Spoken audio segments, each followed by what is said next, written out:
에베소서. 바울이 에베소시를 방문하고 일어났던 이야기는 정말 흥미로운데요. 사도행전 19장을 읽어보시기 바랍니다. 에베소는 거대한 도시로서 대부분의 그리스와 로마 신들을 숭배하는 종교 중심지이기도 했습니다. 바울은 2년 넘게 이곳에 살면서 매우 효과적인 선교 활동을 펼침으로써 많은 사람을 예수님의 제자가 되도록 했습니다. 그리고 몇 년 후 그는 로마 감옥에 갇혀있던 시기에 이 서신을 썼습니다. 에베소서의 내용 구조는 전반부와 후반부로 확실히 양분됩니다. 전반부에서 바울은 복음 이야기, 즉 어떻게 모든 역사가 그리스도의 오심과 그분의 제자들로 만들어진 이 다민족 공동체를 통해 정점에 이르는지를 살핍니다. 그러고 나서 후반부는 그러므로라는 말을 이용해 전반부와 연결함으로써 복음 이야기가 우리 삶의 이야기 속 모든 영역에서 어떻게 나타나야 하는지 살핍니다. 우리 각자가 이웃과 공동체 그리고 가정 안에서 어떻게 살아야 하는지 말이죠. 그럼 바울이 이 모든 내용을 어떻게 전개하는지 봅시다. 1장은 아름다운 유대 양식의 시로 시작되며 이 시에서 바울은 예수 그리스도 안에서 놀라운 일들을 행하신 하나님 아버지를 찬송합니다. 영원 전부터 하나님 아버지는 언약 백성을 선택하시고 복을 주기로 예정하셨습니다. 창세기 12장 1절부터 3절에 나오는 아브라함의 가족을 생각해 보세요. 그런데 이제 예수님을 통해 누구나 그 가족의 양자가 될 수 있죠. 예수님의 죽음이 우리의 최악의 죄와 실패를 덮고 그분 안에서 하나님의 은혜를 누리게 합니다. 실제로 바울은 그 은혜가 우리로 삶의 모든 영역을 완전히 새로운 방식으로 이해하도록 만들었다고 하는데요. 1장 10절에서 그는 하나님의 목적은 하늘과 땅에 있는 모든 것을 그리스도, 곧 메시아를 머리로 통일하시는 것이었다고 말합니다. 하나님의 계획은 언제나 회복된 인류가 예수 그리스도 안에서 연합해 하나의 큰 가족을 이루는 것이었습니다. 바울은 하나님의 이 목적이 우리가 처음 그 가족이 되었을 때 분명히 드러났다고 말하는데 여기서 그는 민족으로서의 아브라함의 가족, 곧 유대인을 가리킵니다. 그러나 그 후 바울은 여러분, 곧 이방인들에 관해 이야기합니다. 여러분은 모두 예수님과 그분을 통한 구원의 소식을 들었고 성령의 역사로 인해 이 가족의 일원이 되었습니다. 이는 사도행전에서 하나님의 영이 유대인과 이방인을 예수님 안에서 한 가족이 되게 하셨던 일들을 가리키는데요. 하나님이 아브라함에게 오래전에 하신 바로 그 약속과 같죠. 또한 이 시를 잘 보면 바울이 성부 하나님으로 시작해서 다음은 성자 예수님 그리고 성령에 대한 내용으로 마무리하는 걸 알 수 있습니다. 삼위 하나님이 함께 이루시는 복음의 역사를 보여주는 것인데요. 정말 멋집니다. 이 시를 마친 후 바울은 기도합니다. 그는 예수님을 따르는 이들이 그저 복음의 능력을 아는 것을 넘어 인격적으로 경험할 수 있도록 기도합니다. 그리고 그들이 예수님을 죽은 자 가운데서 살리시고 온 세상의 머리로 높임받게 하신 하나님의 그 동일한 능력으로 힘입게 되기를 구합니다. 이어 2장에서 바울은 1장의 시에서 다뤘던 몇 가지 핵심 개념, 특히 하나님의 은혜와 예수님의 새로운 다민족 가족에 대해서 자세히 설명합니다. 그는 먼저 이방인 그리스도인들이 어떻게 예수님을 알게 되었는지 다시 이야기하며 시작합니다. 예수님에 대해 듣기 전에 그들은 육체는 살았으나 영적으로 죽은 자들이었습니다. 그들은 이기심과 죄의 덫에 갇혀 목적 없는 삶을 살며 어둡고 악한 영적 세력들에 속고 있었습니다. 그러나 놀랍게도 하나님은 사랑과 자비로 그들을 구원하셨습니다. 하나님은 그들의 모든 죄를 용서하시고 예수님의 부활 생명에 동참하게 하심으로써 그들에게 새 생명도 주셨습니다. 그래서 이제 그들은 예수님을 통해 새 사람으로 창조되어 하나님이 그들에게 맡기신 온갖 새로운 소명과 목적과 사명을 발견하는 기쁨을 맛보고 있습니다. 하나님의 은혜를 입었을 뿐 아니라 그분의 새로운 가족으로 초대받기까지 한 것이죠. 예수님에 대해 듣기 전 이 이방인들은 하나님으로부터 단절되었을 뿐 아니라 그분의 언약 백성인 아브라함의 가족에서 제외된 자들이었습니다. 정말 실제적인 의미로 신의 산에서 주어진 율법은 이 가족을 둘러싸는 경계선 같은 역할을 했는데요. 대부분의 이방인이 접근하지 못하게 막는 방벽과 같았죠. 그러나 예수님 안에서 토라의 율법이 성취되었습니다.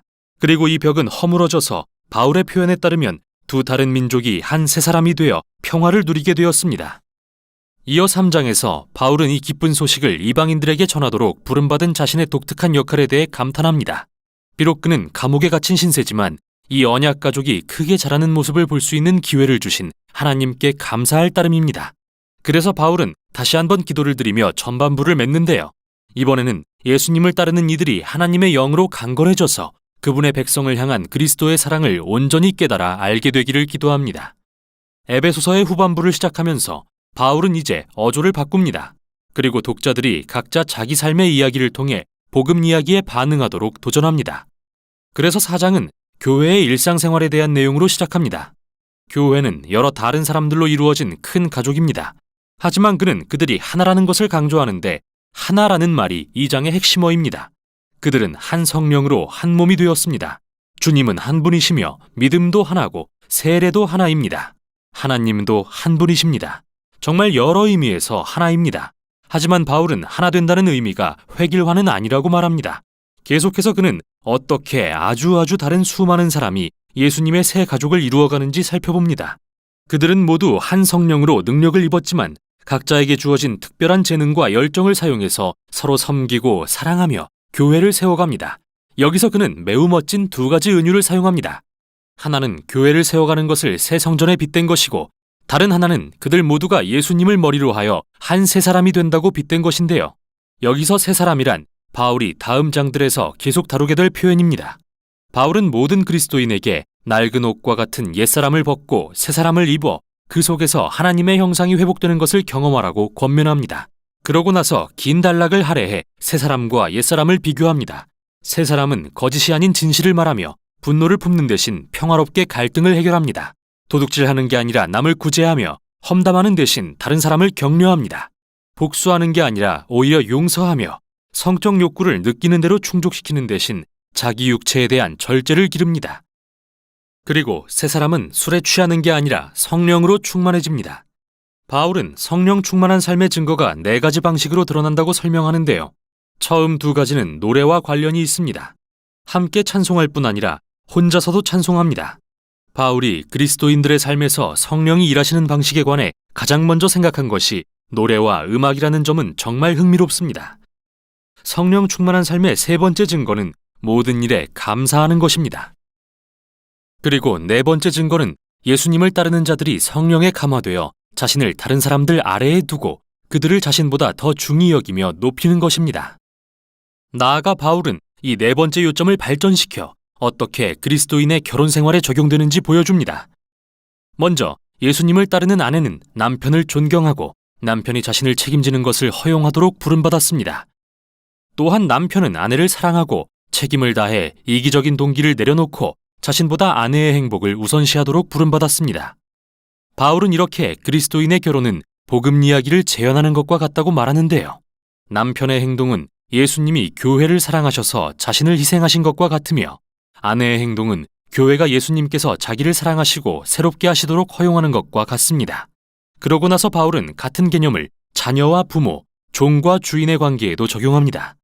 바울은 서신의 마지막 부분에서 그리스도인들이 직면한 악한 영들의 실제에 대해 상기시킵니다. 이들 영적 존재와 세력은 예수님의 사람들이 하나 되는 것을 저해하고 새 사람의 정체성을 손상하려고 노력할 것입니다. 그래서 바울은 그들에게 굳건히 서서 하나님의 전신갑주로 무장하라고 도전하고 비유의 의미를 상세히 설명합니다. 전신갑주의 각 부분은 이사야서를 인용한 것으로서 바울은 이사야가 묘사한 메시아 왕을 연상시키고자 한 것입니다. 따라서 이제 우리는 메시아를 따르는 자들답게 그분의 속성을 취해야 합니다. 우리는 그리스도의 몸의 지체들이기 때문입니다. 사실 바울이 그리스도인들에게 하려는 말은 인간관계 속에서 능동적으로 기도와 성경 말씀을 이용하는 습관을 기름으로써 예수님의 제자로 성장하고 성숙해가는 데 도움을 얻으라는 실천적 조언이 아닐까요? 이게 바로 에베소서가 전하는 내용으로서 바울이 복음 이야기를 요약하고 그로 인해 우리 삶의 이야기 속 모든 영역이 어떻게 바뀌어야 하는지 권면하는 매우 강력한 말씀입니다.